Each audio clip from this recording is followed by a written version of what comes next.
For more on this story, we now welcome to the program Stephane Bliek, who wrote a book on New Caledonia, published back in 2018. Thanks for taking the time to speak with France 24. Now, your book looks at the history and the political process behind the independence referendums in New Caledonia. Take us back to 1988, when the Matignon agreements were signed. What was the context of that time, and what did the accord establish? The context was almost a civil war, actually, and there were many casualties, and it was decided to have recourse to mediation.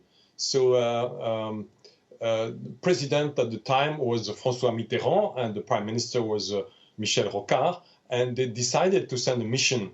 And the mission is essentially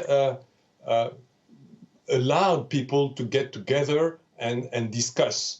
So they eventually reached some kind of agreement to come to France, to Paris, and host a meeting that would set eventually an agreement for the next 10 years. And there would be a referendum after a period of 10 years. So that was the first stage, was really this 10-year period of peace. And in 1998, there was a second agreement, what people call the Nouméa Accord, which established a period of peace of something like 20 years that would be concluded by 3 referendums. And we are just witnessing right now the third referendum. Unfortunately, the independentists did not participate in the third and final one, which is quite surprising because they had good momentum. They reached a score of 43% and 47%, and they decided to boycott this third and final stage of the agreement. Yes, and what could this mean for the independence movement going forward? In the 3 referendums, the majority of voters did vote against independence from France, but what could the next steps for this movement be? Well, that's a pretty good question, because even though they lost, they still account for something like 40% or 42% of the population. And they still want independence. At least that's what their negotiation tactic has been so far. Also, you have to remember that the legal framework is only good as 2024. So there's a deadline for this legal framework of the Nouméa agreement. So people have to negotiate another agreement. They have to come to the negotiation table again. So tell us more about what this upcoming transition period could entail for New Caledonia, given that those negotiations you just mentioned. Well, I would say in the short term, not much, because the FLNKS, so the independentists, decided not to negotiate with the current president, Emmanuel Macron.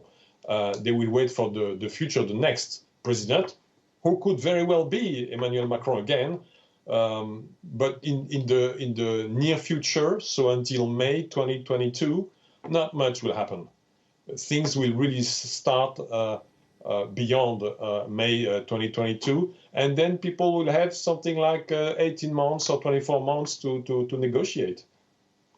Just one last question before we let you go. For our viewers who are perhaps unfamiliar with France's system of overseas territories, can you explain what their status is and why it was important for Paris to keep New Caledonia in particular?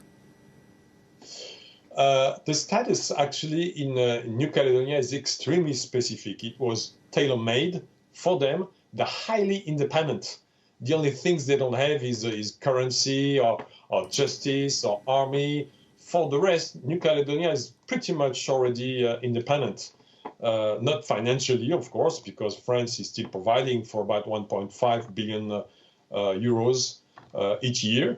But politically speaking, they are already quite independent. Now, what is at stake strategically is also the presence of France in the South Pacific. As you know, China is lurking in the background. They have established already presence in Vanuatu, in Fiji Islands, in Samoan Islands. So I think France is quite vigilant on what could happen in this area of the world, given especially France's presence also in Polynesia, for example. All right, Stephane Bliek, thank you so much for taking the time to speak with France 24 this evening. Thank you very much.